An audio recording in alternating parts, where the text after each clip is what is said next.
नहीं बेटा, इतनी चॉकलेट नहीं खाते। लेकिन मुझे चॉकलेट बहुत अच्छी लगती है दादाजी। हाँ बेटा, लेकिन कोई भी चीज एक लिमिट में अच्छी ही रहती है, इसलिए चलो चॉकलेट वापस रखो। ना, आप मुझे मेरी फेवरेट चीज खाने से रोकते हो, मैं आपसे बात नहीं करूंगी।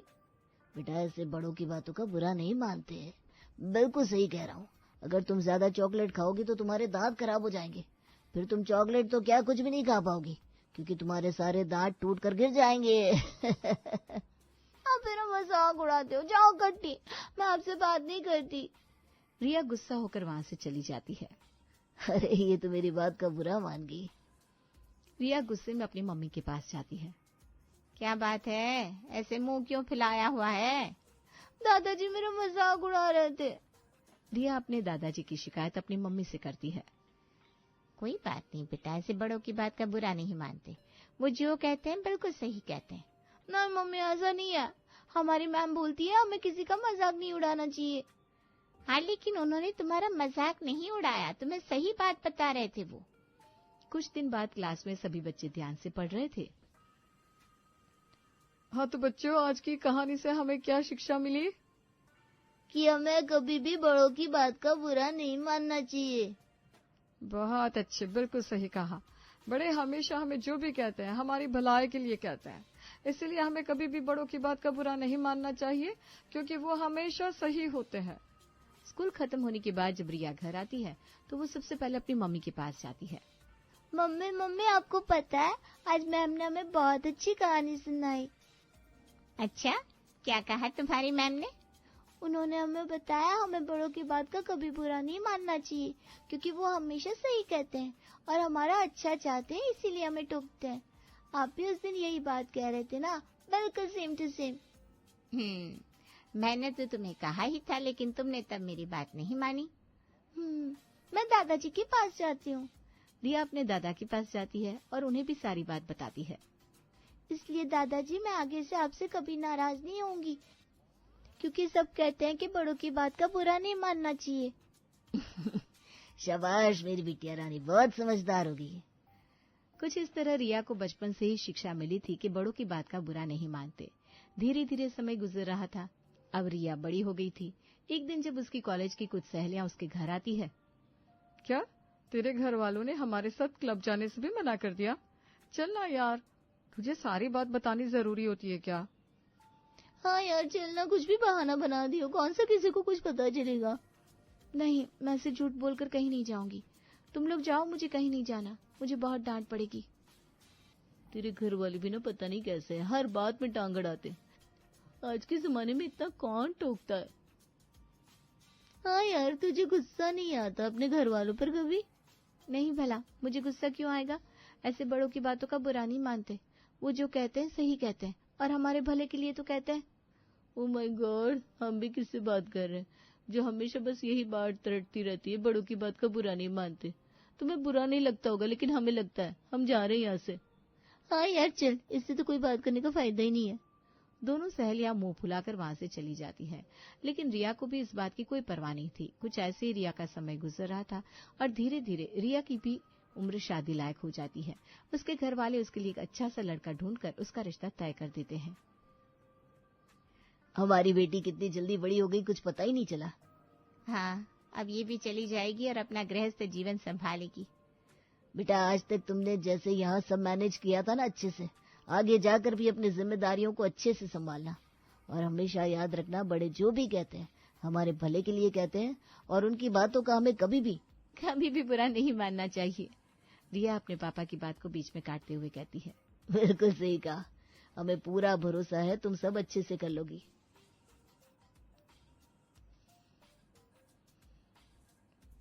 हाँ, हमारी बच्ची है ही इतनी समझदार, सब अच्छे से कर लेगी।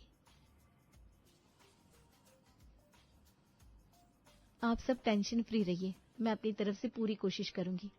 बस इसी एक शिक्षा के साथ रिया बड़ी हुई थी और इसी के साथ रिया शादी के बाद अपने ससुराल जाती है। आज ससुराल का पहला दिन था और रिया की पहली रसोई। रिया बहुत खुश थी, बड़े प्यार से वो सबके लिए खाना बनाती है। मम्मी जी, मैं खाना लगा दूं? खाना बन गया है। हाँ लगा दे, ये भी कोई पूछने वाली बात है भला? ऐसा जवाब सुनकर किसी को भी बुरा लग जाता, लेकिन रिया को नहीं लगा, क्योंकि मम्मी जी का बोलने का स्टाइल कुछ ज्यादा ही अलग है। मैं भी क्या सोचने लगी, वो मुझसे बड़ी है, ऐसे बड़ों की बात का बुरा नहीं मानते। चलो मैं सबके लिए खाना परोस देती हूँ। रिया खाना परोसती है और जब सब खाना खा रहे थे तब खाने में स्वाद ही नहीं आ रहा। मेरा तो खाने का मन ही नहीं कर रहा, मैं तो चला। इतना कहकर रोहन खाने के टेबल से उठकर चला जाता है। तुझे ढंग से खाना बनाना भी नहीं आता? आखिर क्या सीख कर आई है तू अपने घर से? यही सिखाया है तुझे तेरे घर वालों ने? मम्मी जी खाने में क्या कमी है, आप बताइए ना। मुझसे सवाल जवाब करती है। विमला खाने की थाली फेंकती है, जिसे देखकर रिया काफी चौंक जाती है। मम्मी जी, आगे से ठीक से खाना बनाइयो, नहीं तो आज तो मूड खराब कर दिया। रोज रोज ऐसा नहीं होना चाहिए। जी। सबके जाने के बाद रिया वहाँ की साफ सफाई करती है और रात का खाना भी किसी को कुछ खास पसंद नहीं आता। इस तरह आधी रात हो जाती है, लेकिन अभी तक ये क्यों नहीं आए, पता नहीं कहाँ रह गए। रात के 1 बजने वाले थे, लेकिन रोहन का कुछ अता पता नहीं था। रिया पूरी रात जागकर उसका इंतजार करती रहती है, तो कहीं जाकर 2 बजे रोहन घर वापस आता है। आप आ गए? कहाँ रह गए थे आप? बताकर भी नहीं गए थे कहाँ जा रहे हैं। अच्छा, तू अब मुझसे सवाल जवाब करेगी मैं कहाँ जा रहा हूँ कहाँ नहीं? मेरे ऊपर नजर रखना चाहती है? अब से ही कंट्रोल चाहिए तुझे। नहीं नहीं, ऐसा कुछ नहीं है, मुझे बस टेंशन हो रही थी कि इतना टाइम कहाँ लग गया। कितनी शरीफ बन रही है। मेरे सामने इतना नाटक करने की जरूरत नहीं है। चल साइड हट, सोने दे मुझे। पहले दिन ही ऐसा होता देखकर रिया काफी कश्मकश में चली गई। लगता है मुझे ठीक से सब सीखना और करना होगा। ऐसा होने के बाद भी रिया खुद में ही कमियां ढूंढ रही थी कि उसे सब ठीक से करना है ताकि किसी को कोई परेशानी ना हो। अगले दिन सुबह, मम्मी जी कुछ पैसे चाहिए थे, मुझे थोड़ा सामान लाना था। ओहो, अब से पहले पैसे मांगने लग गई? घर में आए 4 दिन हुए नहीं और तेवर तो देखो मैडम जी के। नहीं मम्मी जी, मुझे बस एक 2 जरूरी सामान लाना था, इसलिए। अगर पैसे चाहिए तो जाकर अपने घर वालों से मांगो, यहाँ आते ही हमसे डिमांड करने की कोई जरूरत नहीं है। और हाँ, जो भी जरूरत का सामान है वो तो तुम्हें मिल ही रहा है। जी मम्मी जी। इतना सब सुनकर रिया चुपचाप वहां से चली जाती है। कोई बात नहीं, बड़ों की बात का बुरा नहीं मानते। सब कहते हैं शादी के बाद सब बदल जाता है, और वैसे भी मम्मी जी ने कहा जरूरत का सामान तो वो मुझे लाकर दे ही देंगी, और फिर क्या चाहिए। फिर शाम को रिया की ननद वहां आती है। और मम्मी कैसे चल रहा है सब? अब क्या बताऊं, इतना खुला खर्च करने वाली आ गई है, बस पूछ मत। आज तो पैसे भी मांग रही थी और रसोई में जो बनाती है बिना पूछे बनाती है।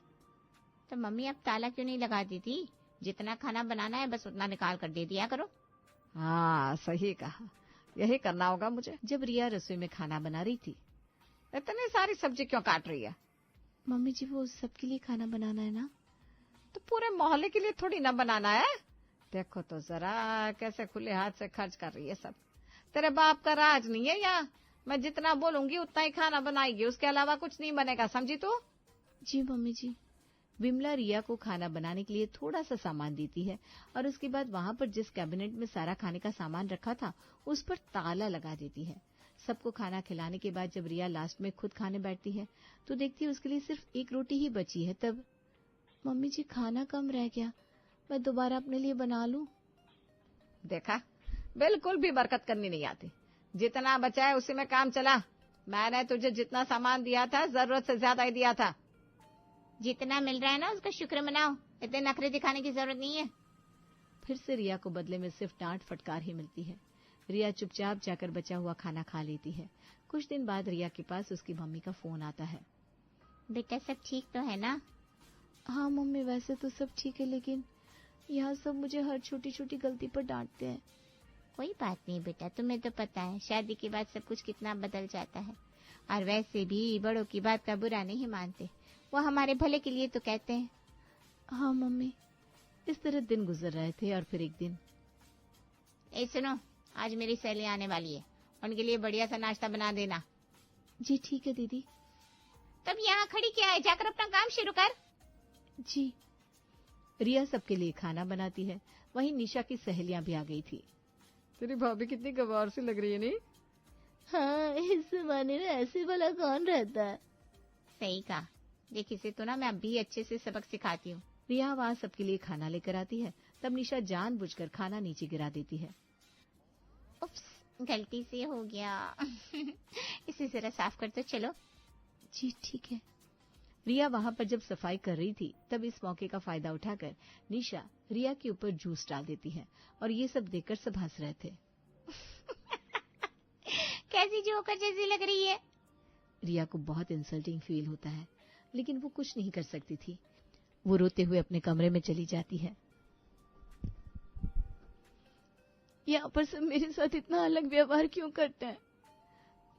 थोड़ी देर के बाद रिया चुप होती है और कपड़े बदलकर वापस जाती है रसोई में, तो देखती है सबने खाना बहुत वेस्ट किया हुआ था। अगर सब थोड़ा कम खाना लेते तो मैं भी पेट भर के खाना खा लेती। मेरे लिए कम ही खाना बचा है।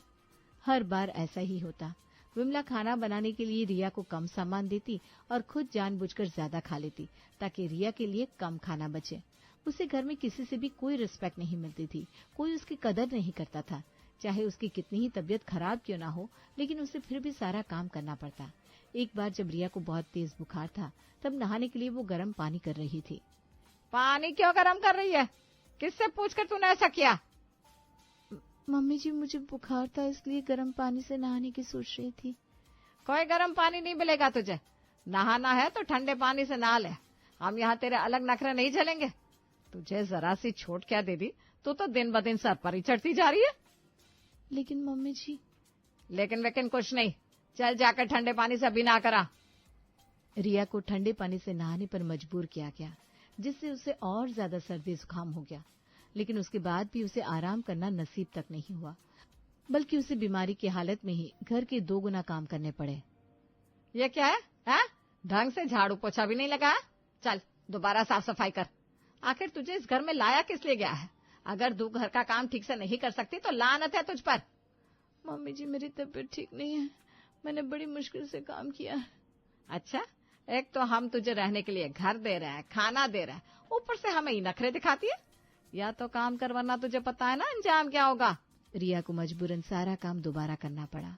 बाकी सब तो उसे परेशान करते ही थे, लेकिन उसका पति रोहन भी कुछ कम नहीं था। एक दिन जब घर में उसके कुछ दोस्त आए थे। इधर आ।